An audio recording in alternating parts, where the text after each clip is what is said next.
Okay, so good afternoon. We are going to be presenting the 2014-2015 HPC Digital Report.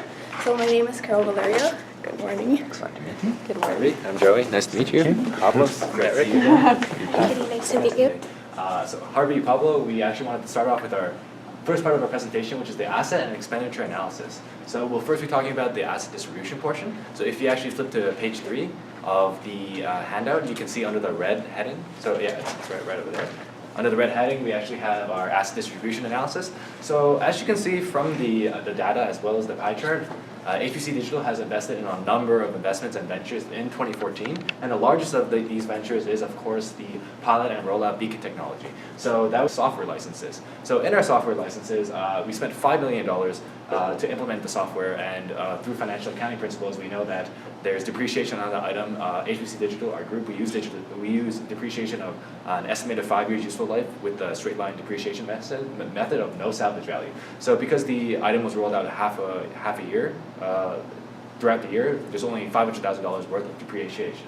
So the next few assets, they actually make up just under 6% of our entire asset distribution, so we'll just touch upon them briefly. So that would include these additional hardware, computers, leasehold improvements, as well as the security deposits. Now, thank you, Eric.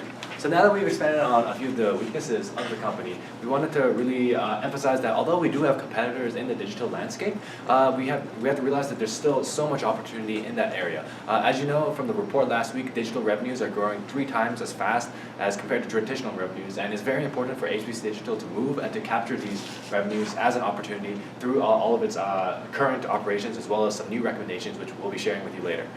Furthermore, so another opportunity for both the HPC Digital Group as well as HPC in general is the expansion of the SACS group umbrella groups under HPC. So as you know, this expansion is deemed to be highly successful, and it's based on 2 reasons. The first reason is that it's a phased rollout approach, bot analysis. We really want to take a step forward and look to the future. So if you flip to the last page of the handout, you can see that we do have the 2015 budget. So as you can see, HPC Digital has a huge portion to work with for 2015, and that amount is actually $33.2 million for free cash flow, and that's highlighted in the green on the pie chart. So this is the budget that's remaining for recommendations and future initiatives. Now, the reason why this budget is so high is because when we do look at our expenditures and investments in 2014, a lot of these expenditures were actually put into one-time costs and investments. Because these one-time costs and investments are only paid once, we only have a few ongoing expenses that are left. And these ongoing expenses make up around 25% of HPC Digital's 2015 budget. So that would include advertising and promotion, which is $4 million, which accounts for 9%. Now, this